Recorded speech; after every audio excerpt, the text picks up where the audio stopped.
Okay, the wait is over. Hey, it's good to We be are back. back. That's right. It's good to be back.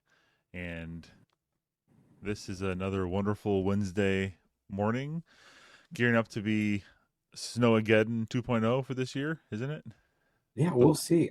I've seen some reports saying 5, 6 inches and then another 1 or 2, but with ice and sleet mixed in. So we'll see what happens to us. I don't know. yeah, I saw 2 to 3 inches this morning with a dusting of ice. Yeah, We'll see. it's So always fun. today's show, we are talking about the myths of homeschooling. Hmm. And we did kind of cover some of these things, I think, on episode one, season one, episode We one, touched on it. Yeah, yeah. Way back when. way back when, literally weeks ago. So I thought we'd cover a larger list, potentially, unless we get hung up on one and won't shut up about it, then we'll be stuck with As one. we have tendency. All right. So let's kick it off with the best and foremost, in my opinion, parents aren't qualified to teach their children. Hmm. Yeah, you hear that one, and sometimes you feel that one.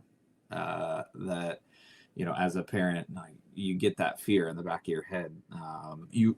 I think what we end up doing, and other parents as well, is you take the entire kind of 12-year experience of the school journey and you cram it into one singular thought, and you remember everything that you personally went through, whether you came up homeschool or public school or private school, whatever, but you remember your entire journey of school and how many years and how much learning.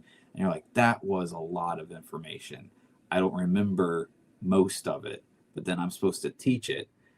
But reminding yourself it's a 12-year journey for your child as well. And there's resources, there's places to get information, that you don't have to be the expert. You just need to be good at digging for information to be able to share with your child is really what it comes down to. Because I guarantee all the teachers at school uh, are not all experts either. I think that's probably safe to say. Well, let's break that down a little further. Um, where does that line get drawn? Because, in my opinion, I'm the most qualified person in my kid's life to teach them a lot of things. Like, let's just say walking, uh, walking, Good place to start. talking. Right. I feel like I did a really good job at teaching my kids how to uh, do a lot of things. I've seen them walk. Yeah, Yeah, I've witnessed their walking. They they have can that stay skill. Yeah, they can stay upright mostly when they're they walking do around the really. house. Usually, they do really good. Yeah, They can make it down the stairs. Good job, you made it. yeah. I like talking. I mean, I can take credit for some of the spelling hereditariness one of my daughters has, Oh, that's my worst. I'm the worst. but I don't know. In all honesty, like, we teach them a lot of things: how to hold a spoon, a Yeah, fork. right. How to act. We try to teach them that correctly. That's a long running uh, battle we fight. How to act, but when it comes to schooling matters, like, where's that line? Is it only academic? We only teach them. Are we not allowed to teach people about a historical event? Like, can I teach them lineage from my past or my family? That's kind of the same as history, isn't it? Like, this happened to Grandpa. Oh, I can't talk about that. It's only a qualified teacher who can talk about these things. Well, and that's the thing about the term, qualified teacher. The thing is, as a parent, and specifically for all the dads out there, you are already a teacher to your child, whether you are planning to homeschool or not. They are already observing you, everything that you do, the way you interact with others, the way you treat others, your level of Mm-hmm. respect for your spouse and for your children, for your coworkers, the level of dedication that you have to Bible study for yourself, leading scripture in your own home, all of these other things. Your kids are already picking that up. They're already paying attention to the cues that they receive from you. You are already a teacher. Um, Taking that into an intentional direction to be going, you know what, I'm not only going to allow them to pick up passively from whatever I'm doing in my life, for them to passively learn from me, I'm going to actively have them learn from me. And that's really all it is. To become qualified as a Mm-hmm. homeschool parent is moving your mental state from a passive teacher, because they're learning, and going into that active state. And I'm going to take on that role. I'm going to have that determination in my mind, and I'm going to make my choices based off of that decision. Yeah, could you imagine if we had to do a structured um, classroom setting on everything we teach our kids? For example, I'm gonna like whip out some textbooks in the middle of the morning. My kid's walking downstairs. I'm like, "Oh, sit down, son. Sit down, daughters. Open textbook to page 63 on how to care for your mom.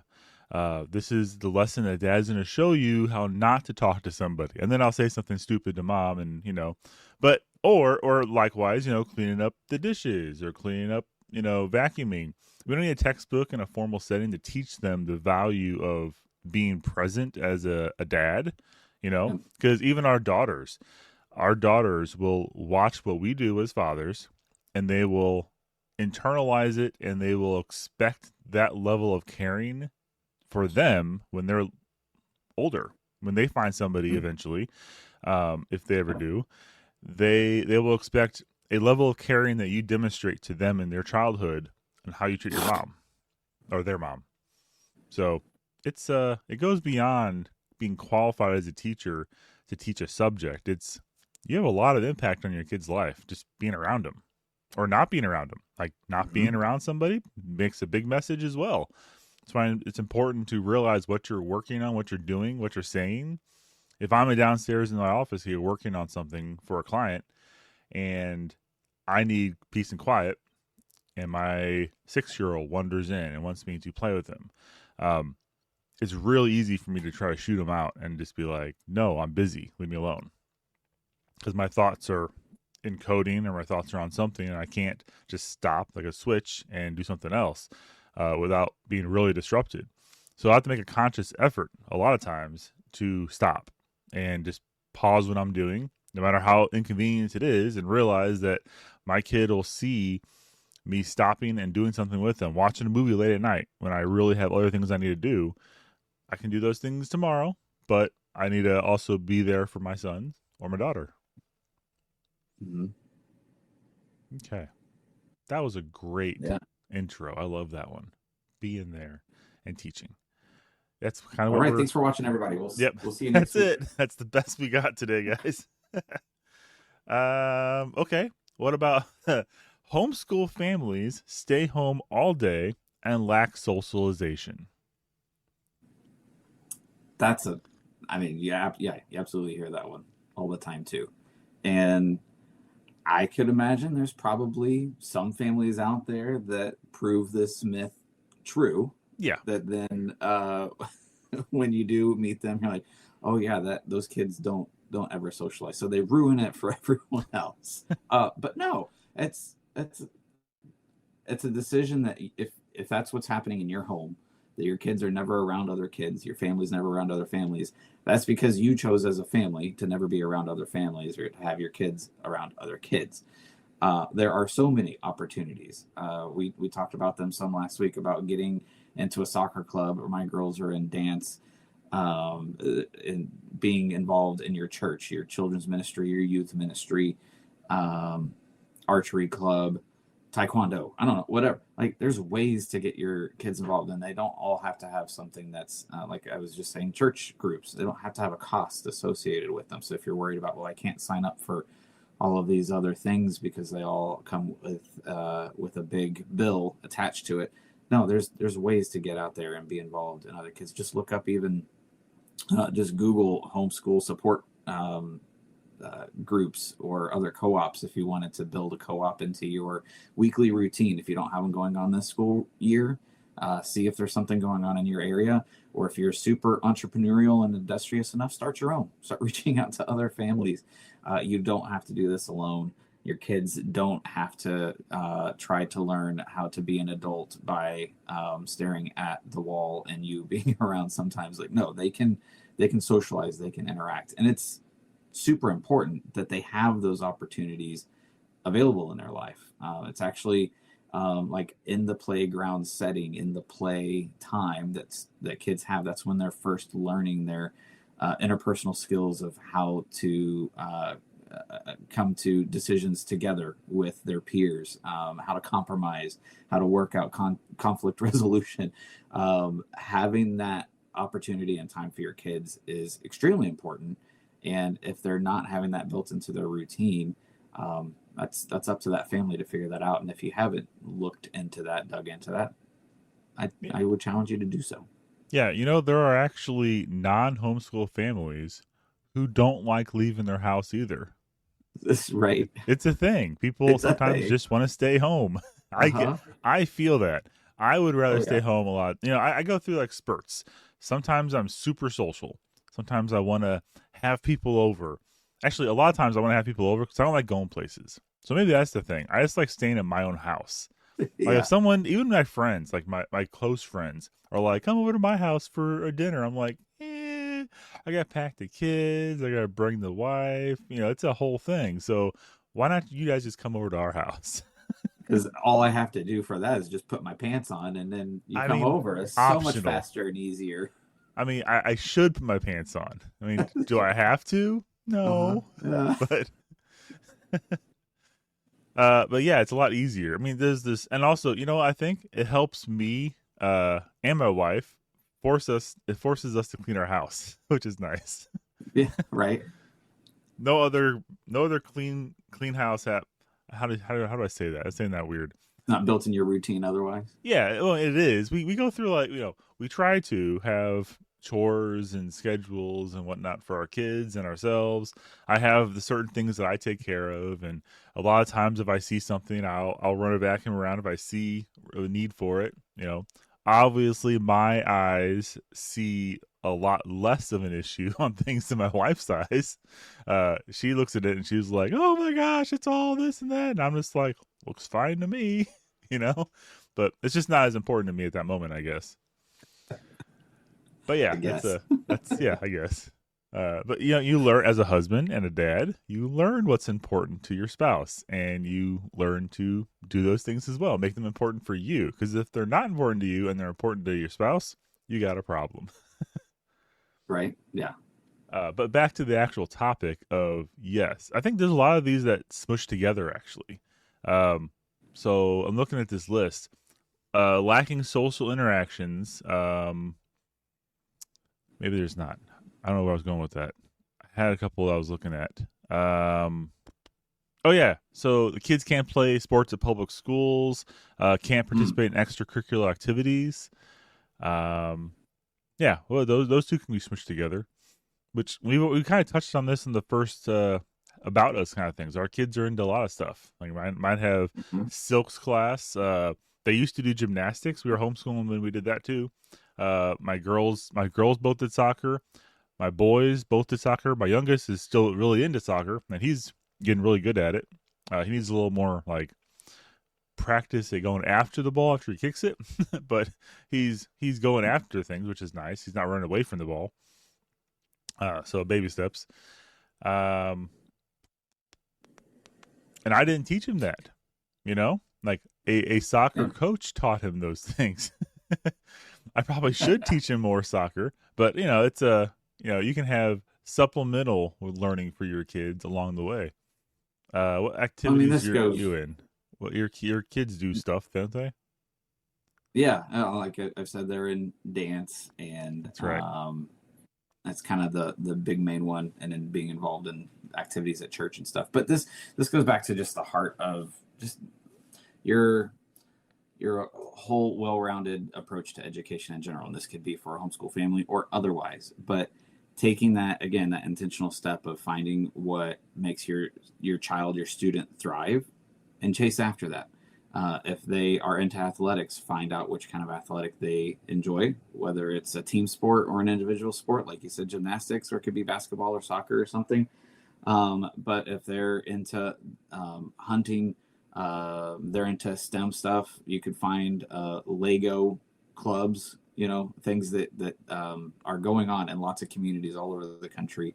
There are things you can find that feed the specific just way that your child their brain is developing, the interests that they have, um, the types of extracurricular activities that are available out there. It's crazy what you can find if you just look. But that's the joys of homeschooling, is we get to go, you know what, this is what really feeds my child intellectually and educationally, and I'm just going to pour into that because I can tell that this is what really makes them come alive. And so we're just going to chase hard after that, whether it's athletics or otherwise. Music, band. There's ways that if your child is musically inclined, you can have online private lessons, or there could be an orchestra in your community that allows homeschool families to join. Yeah, We've got we're one we're part in of our that. area. Yeah. Your kids are part of that. So, yeah, I mean, the interests of students is varied, and the opportunities for them to be involved is equally as varied. And sometimes you just have to ask around and look, and you can be surprised what you end up finding. So in your, let's see how to ask this one. Your educational background, you are an expert at play, right? Sure. Yeah. So you have what's the title of that degree again? A degree in Recreational recreation. management. Man, I'm Church jealous of that degree recreation. actually. Like my Yeah. LinkedIn profile would be With so much better with with that on it. a minor in psychology. Minor So, in psychology. Okay. So you can judge me while I play outside. right. Yeah. So do you have a rule in your house? And was it your own doing, or your wife and you come up with this yourself? That your kids have to do something like a sport, a something or whatever, other than just sitting there like a bump in the log. Like, do you have that rule? I don't know if we ever made it like a formal rule, but it was us just asking questions of our kids of what they're interested in and what they wanted to be a part of. And both of our girls, we found out about the dance studio that's in our area, and they both thought that sounded great. And we've been a part of it for several years, and they both love it. So it's just, I think for us, it's just about being curious, finding what sparks their interest, and trying to find ways to feed that. Um, Hmm. yeah. So as Do you have that hard rule for yourself? I think we on the surface want to have that kind of rule that you have to do something. You can't just sit at home Yeah. and veg out. So far, our kids have chosen something. You know, my oldest got out of soccer and now he's into volleyball, and he really likes volleyball. And through the Y, there's a program that's able to have almost year round, games. So it's pretty nice. Hopefully that continues. I know he really enjoys it. I enjoy watching him play. So I really hope that we can get him into either a league or something. We started off just with normal, the normal flow of kids at the Y, joining their teams. But a homeschool dad got together and he got a bunch of homeschool kids. There are a couple non-homeschoolers, I think, on our team. I'm not really sure, but it's the majority of it's from our co-op. It's kind of cool. So they all know each other. They're friends. Yeah, they do good. I had a question. Oh, yes. So all those dads out there who had those great experiences at like summer camps or school gym class, and they're worried about their kids possibly being homeschooled and not having the opportunity to play sports with other kids at school. Have your children ever experienced dodgeball? Oh man, that is a very good question. I don't know if they have. Possibly maybe at a church thing, Okay. but I don't know if they've ever got to experience the joy The of a joy. full-throated, Yeah. Playground no ball to the holds face. barred. Uh-huh. Yeah, the rubber Okay. ball, neat face. Yeah, I don't know if I they've can gotten still to smell experience that and that. taste that and feel that Yeah. sting as my glasses fly off one Uh-huh. direction. Like I Yeah. distinctly remember playing outside at the playground, public school, before school, I went to Latchkey, so we went outside and played around. Got sweaty, it was terrible. But I remember playing kickball, and for some reason, I got hit as a kicker. I remember being a kicker, and I got hit in the face with a ball. I don't know how that Did you happened. kick yourself in the face? Maybe I forgot. I kind of blacked Sounds that like a part really out. good story here. But I remember like hearing the sound like ping, and my glasses went one way and my face went the other way, and it just like hurt on one side, and I could taste the Uh-huh. rubber. It was entertaining. But I was just wondering, like, okay, Red Rover. Your kids ever play Red Rover? No, I thought that game was outlawed now. Kids breaking wrists and all. Well, on public schools, fine. But you know what? Homeschool, we can do whatever we want. We can play outlaw. We can play It's outlaw true. games. We can make a seesaw, Yeah. a Yeah. Well, I don't merry-go-round. know if I asked them, how do you play Red Rover, they'd probably look at me. I don't think they have a clue.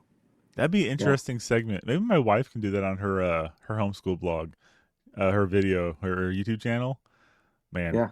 messed that up again. Homeschoolmom.com. But she can probably do a cool segment on like the things our kids probably have no idea about.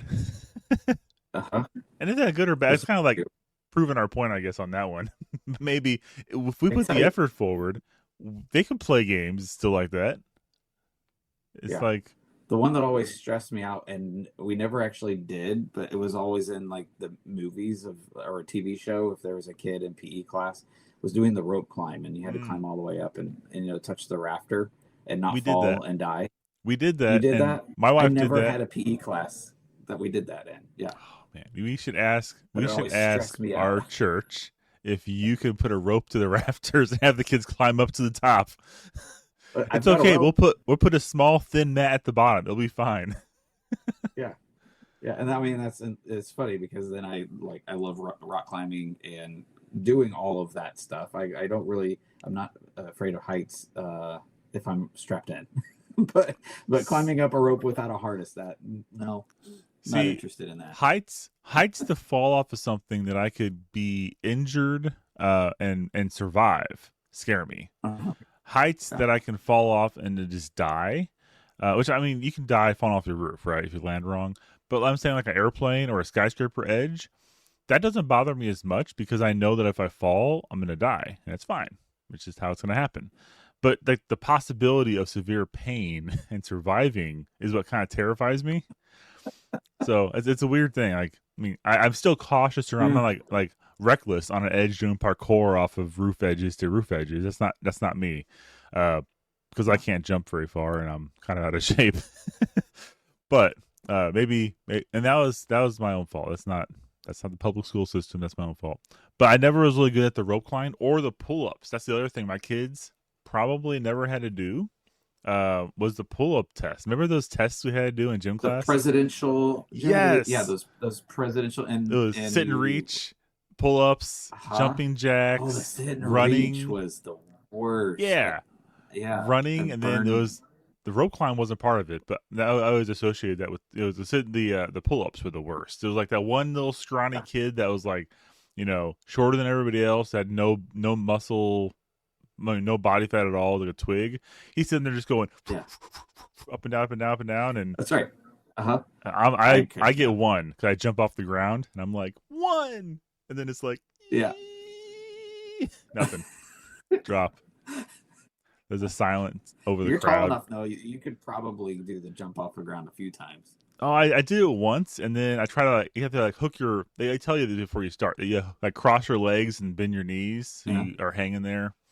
And Hmm. overhand or underhand grips allowed. It's like it doesn't matter if it's overhand, underhand, both hands, arms around the bars. I'm not pulling myself up to the chin. Trust me. You get Yeah. one jump, Yeah. lady. That's it. I always lie to myself. It's because I'm more blessed in lower body strength, but I don't have any body strength. So If I can invert myself, I can do 100 curl ups, that's right. That's right. which is also not true. I couldn't do that either. It was sit ups, push ups and push ups. No. Sit-ups I I could do. That one I was all right. I always told myself because I was so tall and because I know the angle, the longer you are from the fulcrum, the more effort you have to put into lifting something up. Which I guess goes against that principle because it should be easier. But it's just I have more mass, so it's harder for me, and I have no upper body strength. I should. I have the build for being a great ripped bodybuilder. I just don't execute on that plan. Doesn't have to be Okay. that way. Yeah, I know. I'm working on it. I'm working on it. Um, Yeah. Homeschool. Back to the topic. uh, We Homeschool have those. families hardly spend time learning. Whew. I mean, that goes back to that point I was trying to say earlier, that it's flipping that mindset from your kids being, or you being involved in passively teaching to actively teaching. Every moment is an opportunity for learning. Um, and, and then it just is around the way that you build your structure and you build your routine in your home. It does not have to be, I'm sure some homes do this. Some families are built this way where they have a bell that goes off at 8 a.m. like the regular school, and then every, I don't know, what is it, 50 minutes, then the bell rings again. Okay, time to switch to the next topic. I'm sure there's families that do that, and there's probably some people who are logging off of our podcast right now because I just offended them. Yeah. All That the is not two, how three our people are logging That's off right. in Yeah. droves. Uh, that's not the way our home is built. Our structure isn't that specific, but they do hit on all of the topics that they need to hit on. We give them kind of their checklist. Okay, here's what you need to get done today, and I'm going to observe while I'm working on my own project over here, or I'm giving some direct instruction to this student while you do your thing over there. And one of them might be doing math, and one of them might be doing English or science or something. They don't even have to necessarily be doing the exact same subject at the same time. Or sometimes you might be doing a single lesson for the both of them, and trying to hit kill two birds with one stone sort of thing, where we're both going to do a science lesson tonight. Right now, or last night, we sat and read some history together, and so it was all three of us, and I was able to cross out history for both of them all at the same time. And that's one of our favorite things to do, is just sit on the couch with some big warm blankets when it's like this outside, and we just sit and read together. And That is yeah, a like plus about homeschooling. You can learn anytime, anywhere. Like it's not like you said, there's no bell, so you can be at the grocery store and you can like this. I don't think this happened to us yet, but the possibilities there. The cashier's like W722, and you're like, count the change out. There you go. There's right? a real world counting situation for you if you use cash. But I'm just there's Yeah. those opportunities. How? Oh, Yeah. in the Oh aisle, gosh. in the aisle of supermarket, if I buy this 12-ounce can of whatever, or if I buy this 263 pack, which one has better savings? That's a real world math problem right there. Mm-hmm. Well, and this goes to the whole. This is a myth that pertains just to homeschool families. Yeah. Like specifically, you even just talking about the counting out change, because in a prior life, I used to run a really cool candy store out in Colorado. Loved it. It was a lot of fun. I had way too much of it, but I would have kids come in, and we had all the bulk bins, and you fill up your bag with all the different candies, and you come up and we weigh it, and then after we weigh it, then we tell you, okay, this is your price, and then the kid has to pay for their candy. The kids would come in with their big bags full of candy. We'd weigh it out for them, and I so many times would have kids that would come in, as kids do, bring in just their pocket change or whatever, Mm-hmm. and they would just hand me like a Ziploc bag or hand me their wallet, and they would tell me as the employee, count out what I need for me. I don't know how. And I'm just in there going, wow, you don't even my kids know how to count change. In We today's found like a moral board game. lesson, Yeah, I mean, we found a board game that's about like counting change and stuff, and that's part of that. When they were younger, that was part of our curriculum that we used at home. And I counted that as homeschool. Like we would play a board game, but it was about counting out change, and they know how to do it now. Like there's ways you can layer in all sorts of learning. Jimmy, why can't we have Dad School podcast and candy store? Because we haven't tried yet. All things are possible. Ba-ding.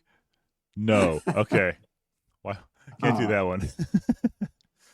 well, it's um, because candy stores aren't open this early in the morning, so but maybe if if they they reschedule. were, would our biggest customer be the early rising I kids mean, or we could parents on take the this way on to the road. work? That's right. Yeah. Need that quick pick me up at work? Get it? Stop by Dad School Uh-huh. Podcast Candy Store. I mean, you wouldn't be .com. able to tell a single word I'm saying because my mouth would just be full of gummy bears and The whole time. It's like a playing Chubby mandatory Bunny. at in the store. You got to have your mouth full of candy all the time. Uh-huh. That was Oh why man. I don't work there anymore because that was my problem. So yeah, so the intentionality behind how you teach your kids, the work ethic behind learning is kind of what that boils down to. Like even a non-homeschool family, if you are a deadbeat parent who just sits on the couch watching TV shows every single night, nothing wrong watching TV. I'm gonna put that disclaimer in there. Um, but if it's all you do, and your kids see you as a dad, not mowing the grass, not repairing things around your house. Um, my wife's like checking the list off right now. He doesn't do that. He doesn't do that. He doesn't do Yeah. that. How many wives out there right now are doing the same Well, I'm thing? doing that. I'm like, Yeah. am I repairing things around the house? Let me think of Yeah. something that I'm doing. Hang on. That's right. Let's um, make ourselves look good here. yeah. Next topic. No. But yeah, seriously, if you're doing nothing and your kids see you doing nothing, and not saying the situation is always going to be dad's doing nothing and wife's being super productive, but it is, you know, I don't know. Is that a myth itself? It's the trope that's on all of the sitcoms that the dads That's are true. the lazy, do nothing, bumbling idiots, That's true. and Yeah, that's and what that is has been the taught. stupefaction of America. Like the sitcoms Right. are making dads look bad because of that. You know, oh goofy dad always Yeah. messing up. You could be a goofy dad, but be Don't mess involved. up.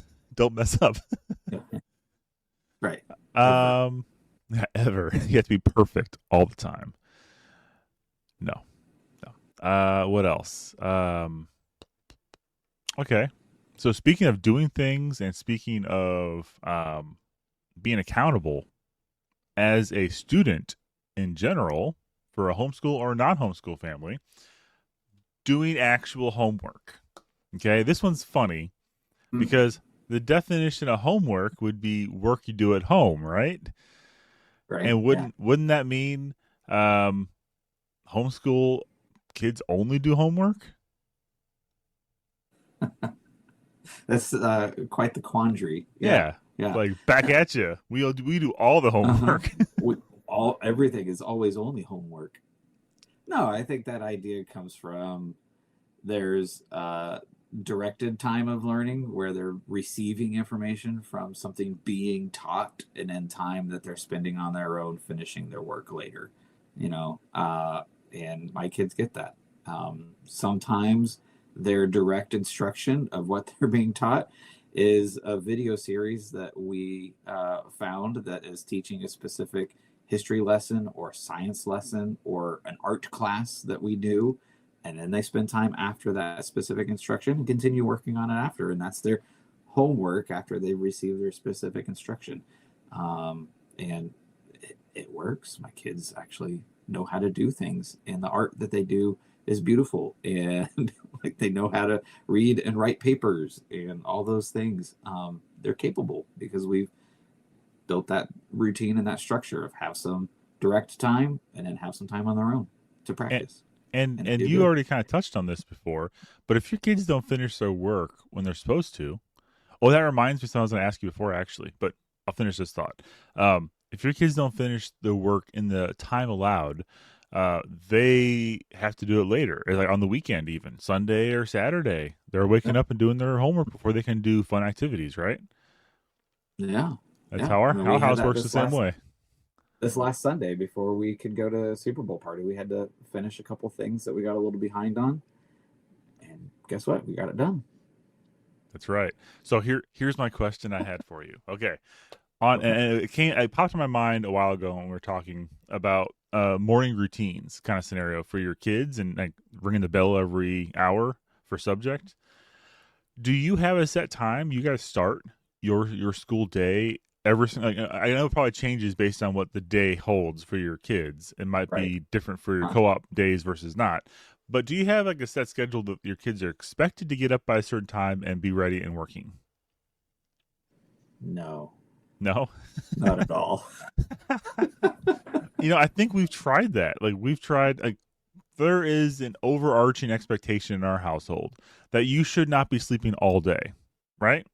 Oh, We I have mean, we do wake them up. Yeah.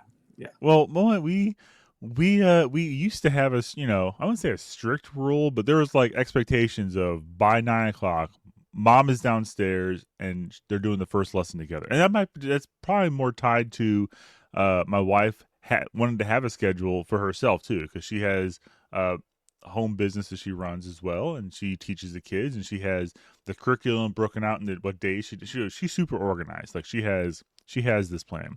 I've often been completely terrified if she were to get in a car accident and heaven forbid pass away, or if something happened to her and I'm sitting here with 4 kids. That's the terror in itself. But 4 kids, and I strongly believe in the homeschool life for my children. How would I be able to do everything she does? Because she does so much the planning on our side. And I know for you that's a little Yeah. different look, but like, if and let's get weird here. If you were to hit by a bus, how would your wife handle the education going forward for your kids? Oh man, we went deep. We went Yep. scary. Sorry, I went right off the cliff there, literally in the Yeah. car with Yeah. us. Right. Yeah. No, I mean that absolutely would be a challenge for a family that would, if you were a single income and a single parent at the same time. I could see homeschool would absolutely be a challenge, um, and that would be a case by case, you know, situation to reach out to family members, grandparents if they're able to be involved. A lot of homeschool families already have grandparents who love to be involved, and um, could be a great resource for you. Um, yeah, we've not set up any sort of contingency plan. We have not crossed that bridge, and I just pray that we don't have Right, to. right. Same here. I'm just like, it just popped in my mind. I was thinking about that. It actually popped in my mind Yeah, while I was telling you about something else that popped in my mind. But no, and that kind of touches on like, is another myth. Is it expensive and only for wealthy families? That's another one we can kind of talk about in this situation, because yeah, it does have a cost associated with teaching your own kids at your own house. I'm not going to lie. There are some costs, but you can really be intelligent about those costs. You can uh, go to some, if you're a faith based family and you're doing this with that in your heart, there are a lot of Christian bookstores that have books you can get that were used for yeah, curriculums. Curriculums are expensive. I'm not going to lie. yeah. Um, but a lot of things are going to online classes too. So if you're okay with technology, you can definitely pop the laptop or the tablet open, and your kids have lots of opportunities doing that. But yeah, is it only for? Like, I'm not rich. Are you rich, Jimmy? Right. But Um, I just checked. No, like, no, no, no, confirmed. no, No. no. Confirmed. Well, yeah. There's again, the resources are available. You can get into the public library and find all sorts of stuff. Um, we love, that's part of our favorite parts of going to the homeschool conventions that we go to. Yes. Oftentimes the curriculums run discounts when you buy at the expo hall versus buying directly on their website or something like that. You get special discounts. So we end up coming home with a lot of our curriculum when we go to the conferences. Um, there's we've got a great uh, um, it's kind of a homeschool Christian library here in the St. Louis area. So it's a free library. We could check stuff out at separate from the public library, but they also have a big consignment room in the back where families are selling either used or curriculums that they didn't ever use. It hasn't even been touched, but they're just selling it consignment. You can pick up really great deals on some homeschool stuff. Get on Facebook Marketplace and make a post of I'm looking for this sort of thing. You never know what sort of person might see your post and reach out to you. There's ways that you can creatively and as resourcefully and cheaply as possible. You can build out a great homeschool plan. Yeah, if you have families that have kids in different walks of life at that time, you guys can circulate your curriculum as well. If it's not, depending on what, like math is pretty universal. It doesn't change very often. Two plus two still equals 6. So, Yeah, we're great. Yeah. That was a bad joke. Sorry. It's a dad joke. A dad was it? It wasn't a dad. It was just a bad joke. Bad. With a B. Yeah. So back to the bus and the cliff thing. This has actually been on my mind like the past couple of years. The more I get interested in homeschooling, the more terrified I am of having to do it by myself. Which, like you're saying, grandparents and other family members step in and help you out. Not saying I'm like planning anything for my wife. I'm just like terrified of that because she's so good at that. She takes care of the kids, and I'm so grateful of that. But it's something that I want my kids to be able to still experience, and I don't want to just throw them in public school if the worst happens. But man, I gotta get off this topic. This is depressing. Well, the thing that brings hope to me, thinking about that sort of scenario, is being surrounded by a community of people who do care about us, being involved in our church, having connections with people like you and other families that are there. If you're out there and you're realizing you don't have any contacts or connections in your community, you haven't surrounded yourself with people who know your family, care deeply about your family, and other people that are already currently resources that you're able to reach out to for asking questions and that sort of stuff. That's a great place to start. Figure out how you can be building those bridges, building those connections with people, because unfortunately things do happen. I pray that they don't. Yeah. But that's who you're going to lean on in that sort of situation. If you can't find resources, or if you're really bad at looking things up and you're just terrible and don't know where to go, and you do have this problem, or you are terrified of having this problem, you can go to dadschooledpodcast.com and you can send us an email. You can reach out to us and we will help you. We're open to talking back to you. We are two lonely dads that want people to reach out to us. Bored, sometimes bored. And we would love to come alongside you and help you figure things out if you do have questions like that, or any other questions. How do I teach my kid how to brush their teeth? You know what? We will try. My kids are working on that still. Toothbrush goes like this. That's is it this way? Is it this way? Is it circles? Or do you just like jab it in your teeth? Just kind of walk around the house, just sucking on the tooth. If you put it in your mouth, is it good enough, or do you have to actually do something? Great. Yeah. Okay. Actually, my favorite thing is to hold the toothbrush steady and then move your head. That's perfect. Yes. Yeah. Just go drive down a bumpy road and let it kind of do its thing. So maybe any question except for how to brush your teeth, you can come to us and ask us. Because we just covered the teeth brushing right here, and you can easily, but you know what? We'll clip this. We'll put it online, and now all the kids in America will know how to brush their teeth. Yeah, and if you brush your teeth and you spit, and all the toothpaste in a big clump comes out into your sink and stays there, you're doing it right. Didn't do it right. Oh, you're not doing it right. The more toothpaste you can shove down your drain, the faster it drains. Trust me. That's right. Oh man. Okay. I had a really good one. The next one. What was it? Yeah. So, where is it? Standardized tests. Okay. Homeschooling means kids never have to take standardized tests. Let me ask you, Jimmy, in the real world, air quotes, when have you had to take a standardized test in the course of your jobs. Like not saying to get a job. Maybe that's a maybe. I've actually had to take some pretty hardcore calculus like tests for some programming jobs I've taken.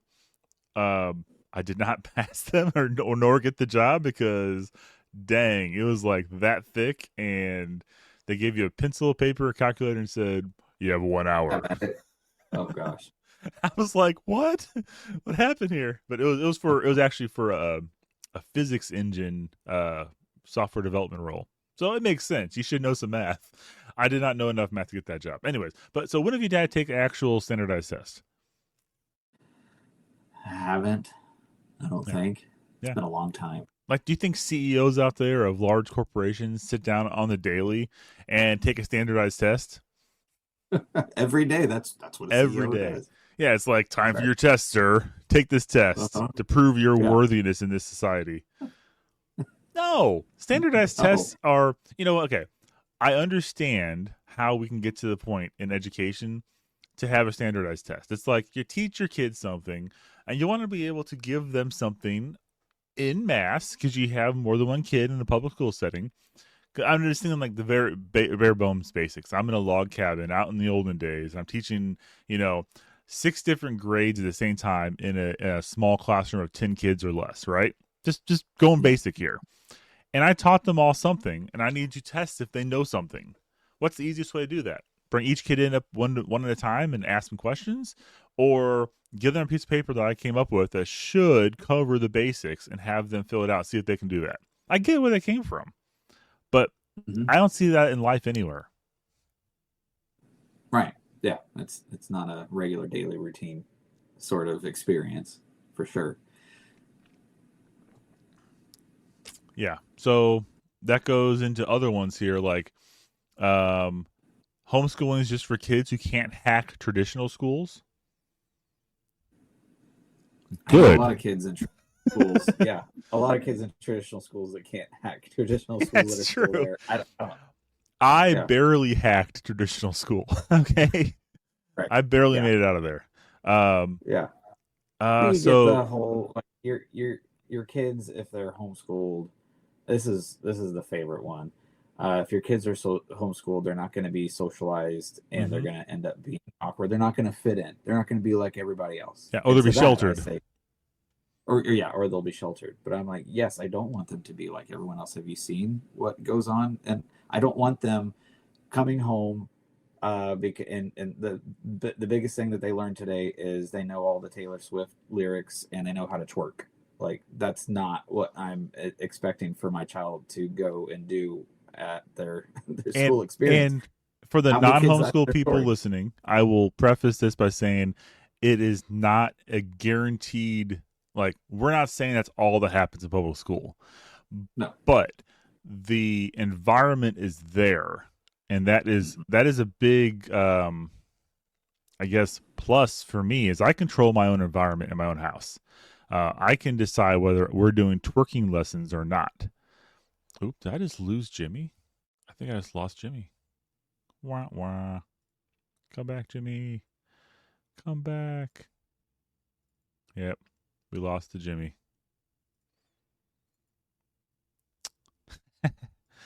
He might join us again. But yeah, I am not doing the twerking lessons at home. I am not doing all those things. I'm not bullying. I'm not intentionally bullying my kids at home. Maybe I'm harsher on them than I should be sometimes. Jimmy, you should come back. He's not here yet. Man, he just blinked off. There he is.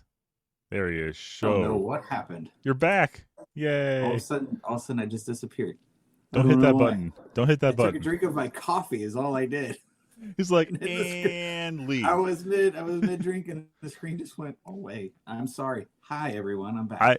I was so lost without you, Jimmy. I just sat there and sputtering about twerking. It was awkward. I was like, I hope everyone's not watching me awkwardly, frantically pushing buttons on my computer. No, they're watching me go, we lost Jimmy. We lost Jimmy. Okay. I'm sorry. People are paying good money to hear us not talk about losing Jimmy. So let's continue. Yep. Okay. Yeah, I was just saying, I just kind of a disclaimer, not trying to bash public schools in this instance because, I understand some people it's just not their lifestyle.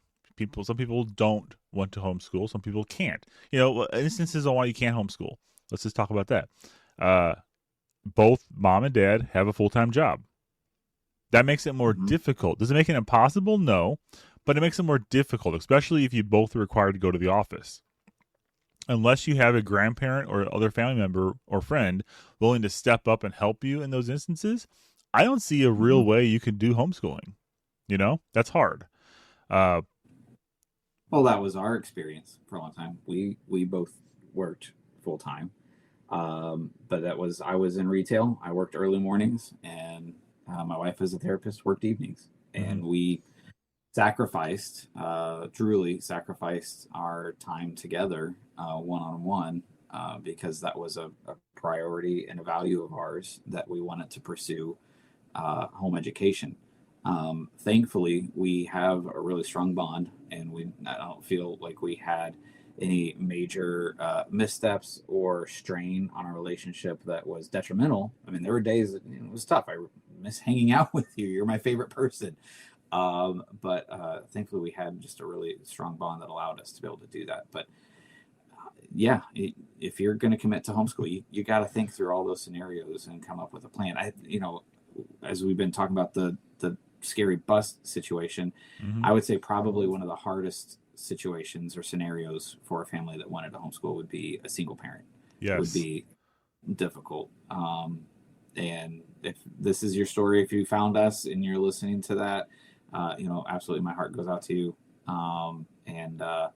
And that's the best advice I can give is be reaching out to your community. Do you have a family member or a parent, a grandparent, someone that's able to come alongside you? Or are there other families in your school that are in your church that you are able to try to build a relationship, a routine with, that they might be able to help you out in some sort of way? I don't know, but that would be Even if they're not challenge. in a church, even if you're not in a church, you shouldn't feel like you only have to. The only option is to reach out to church people if you are Oh, a homeschool yeah. dad or mom. You need to have a community, like Jimmy said. That is like the biggest thing for us. I can't imagine. I'm sure we could survive. It'd be a lot harder if we didn't have a community in the homeschool world. Like, and Mm-hmm. some of our people we know aren't churchgoers. A lot of them are. Like, I'd say a large portion of them are. But you still have people that aren't, and they're in the homeschool community, and that's fine. You know, the importance is putting your focus on your kids' education and doing it in the best way that you're able to do. And if public school is all you have, and it's all the thing you can do, you can still be present and do things at home outside of that as well. But it's a weird thing to say at a dad schooled podcast focused on homeschool. But I just want to make sure that you also understand that it's not like I'll never talk to you. You can't reach out to us if you have questions about anything dad related with bringing up your kids. Feel free to reach out to us. Still, we want community. We want to build that. Yeah, yeah, exactly. Okay. We talked about that. Um, hmm. Homeschooling means kids won't be exposed to diverse perspectives. I'm sure there's times that that's the case. It wouldn't surprise me that there are a number of families that will grasp onto that very tightly, and everything that my child is going to encounter and every viewpoint they're going to hear is tightly controlled. And it's like looking at the world through a straw, Mm-hmm. and you only get to see this much. Um, those are kinds from my as I play out the scenario in my mind. I feel like those are the scenarios where it's the kid that when they get out of the house, they go off to college, or they grow up and move out.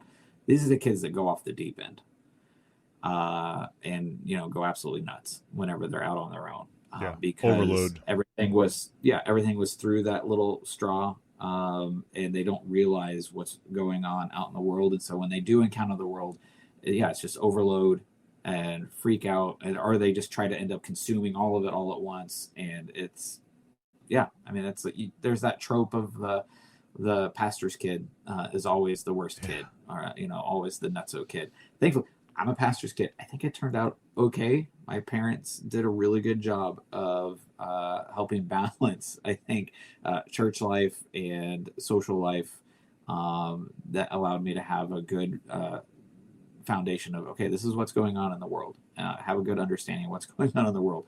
Um, but yeah, I mean, that's kind of my theory. Yeah, I think so. There's the whole mindset as a husband wife team that you should be unified in your approach when dealing with your kids. You know, it's a myth and a theory in itself. I can honestly say for like the major things like don't play in traffic, don't stick a fork in an electrical outlet, don't drink poison, those kind of things. I'm unified with my wife on. We don't want our kids to be doing those things. Don't do Good, good. drugs. All these things that, are questionable in some households. We choose not to have our kids do that. But so that's our unification is there. But we are way different like perspectives on bringing our kids up. And it is easier when we're united and we work together. And as a dad, husband and a dad, I have had to um, swallow a lot of pride when I think my kids should be doing one thing, and I go down the path of pursuing that sometimes, and I'm completely wrong. And it's not working out, and then my kid starts freaking out or doing something that I did not think. I thought they'd be a perfect angel. If I raise my voice and I stomp my foot, I thought my kid would just stop being disrespectful and stop being whatever and get in line, come to attention or whatever it might be I thought would happen. I don't know what I thought would happen. But obviously, raising my voice did not work. So raising my voice more did not work anymore. And obviously, my wife would tell me, hey, maybe try not yelling at him. And I'm like, oh, that's a great idea. You go down the whole, everyone's been there. And then you Yeah. got to take a step back and be like, I'm being ridiculous. And you got to make things right. Yeah, go back and make things right. Nothing's better in this world than your kids seeing you acknowledge your mistake and make things right, because then they understand that's how you do it. If you don't model it at home, they're not going to see it and they're not going to do it later on. But the whole point of this tangent is, what was the point of this tangent? My gosh, I just went off on I lost that. Holy cow. That thread was like Oh no, gone. you need another What swig of was that coffee. It's gone. My coffee's gone. Maybe that's the problem. Oh no, that's a Oh, tragedy. I lost where I was going with that. Shoot. What was the question? I hate that feeling.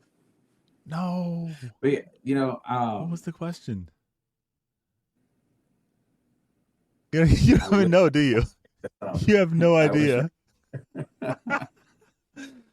Well, that's great. Wait, no, it kind of just echoing back to what I was saying a little bit ago is if you do allow your student and your child to have some visibility and access to other viewpoints that are out there, one of our biggest practices is we do just intentional debriefs with our kid. Whenever we leave a situation where we're around other kids, other students, we're at an event or an activity, and there's people that have different viewpoints than us.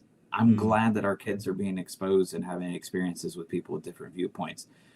But we do have an intentional debrief. And hey, what kind of stuff did you hear? What kind of stuff were you talking about? What was there anything that they said that you didn't understand, or anything that concerned you, anything that made you feel uncomfortable?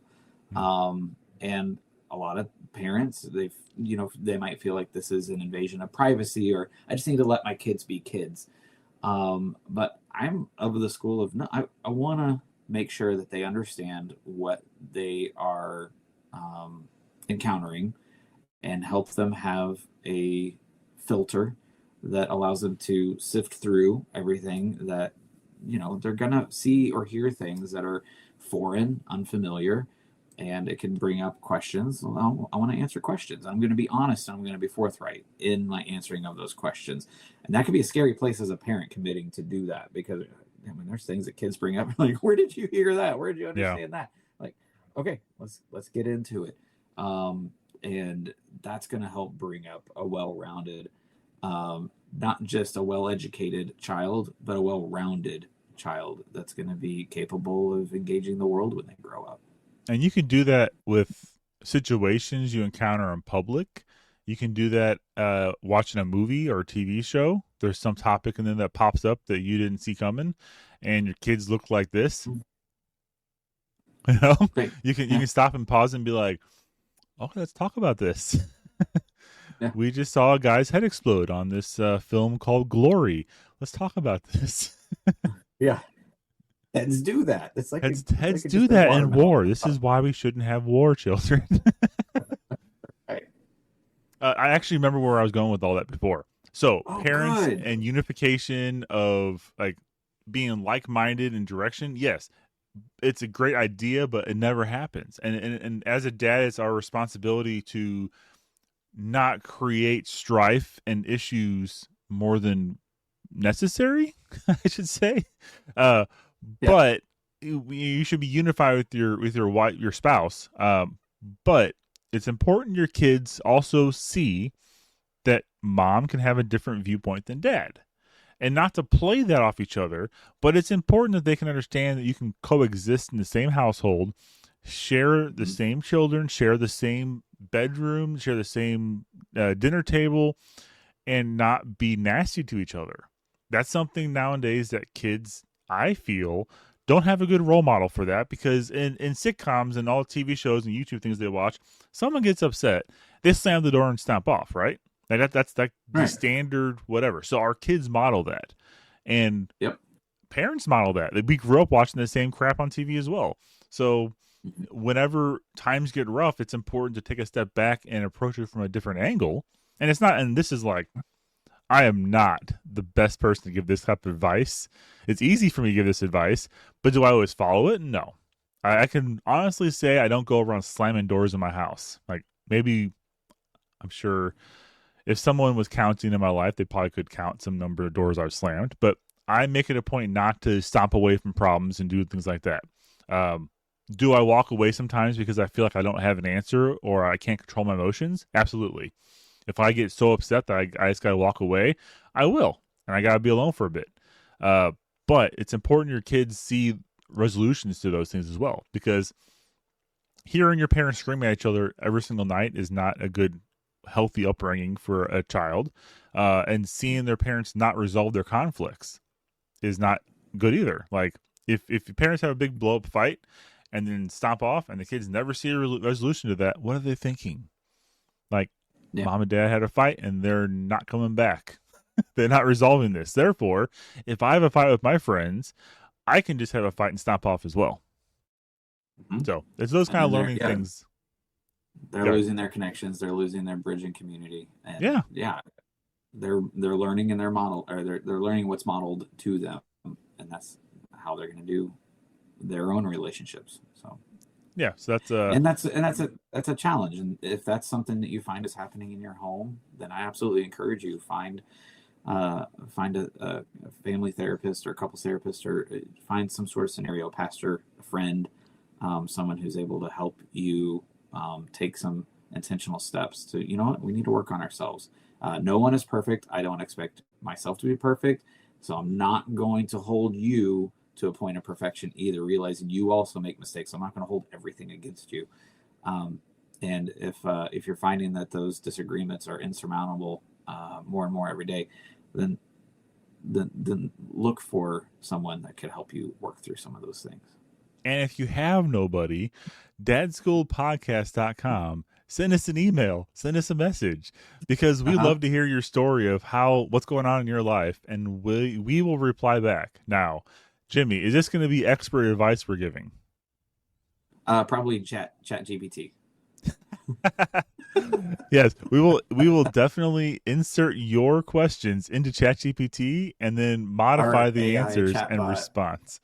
But totally, we'll insert your name to make it personal. In fact, we'll insert our names, get the answers, and then read them back on air for next time, just to obfuscate the actual name of the person. But no, totally. We will love to hear your problems. So send all your problems to us pertaining to being a dad, homeschooling as a dad, homeschooling as a dad with a mom homeschooling, all those problems. Or if you just have questions about any of that stuff, send a question to us because we would love to hear from you. Yeah, or even just send us a pat on the back. Hey, you guys are Yes. doing great. Yeah, and if you want to send us Because we are, something right? negative, feel free to do that too. We will just delete it. Because Yeah, part of being an adult and not being a crazy psychopath is not responding to some people and just deleting things. yeah, you can do that. Yeah, we can do that without having problems. We can just go like, "Oh, that's a It's great allowed. opinion." Delete, Yep. block, unsubscribe. But totally, it's a great skill to have to also know when not to respond. All right, I think we are at time because some of us have to work today. Yeah. But I really appreciate this conversation. We didn't get the whole list, but we got through a lot of it. So we will try to sprinkle We'll do a part in. 2 another day. I don't think there's enough for a part 2, but we have a lot of topics coming up. Some people out there might think that we have peaked at the first episode, the first 5 minutes of the first episode. I assure you, that's probably not the case. Probably not Chances the case. are. Yeah, we're still compiling the list, but there is a list. We've got some guests coming up. Oh yes, we have a whole list of guests that we have not asked yet, but they're on our radar. So we will report back if we do ask somebody and they do choose to join us. We'll tell you. If we ask somebody and they don't join us, we won't tell you. We got our first email. Someone else asking if they could be. They came to us. They came to us. They responded to me twice now, so I know they're not a bot. Yeah, and I'm excited. They're actually an author of a book that about homeschooling. So we're gonna research that a little more, get a little more podcasts under our belt, and we'll look at potentially doing some collaborations. But it's exciting times. If you're just now getting in on this in the ground floor, buckle up. We have all the contents for you. The best time to invest. Invest. Go to dadschoolpodcast.com and invest in your kid's future. That's right. All right. Hey, it's been fun, man. Yeah, you take care, and we'll see you next week. See ya.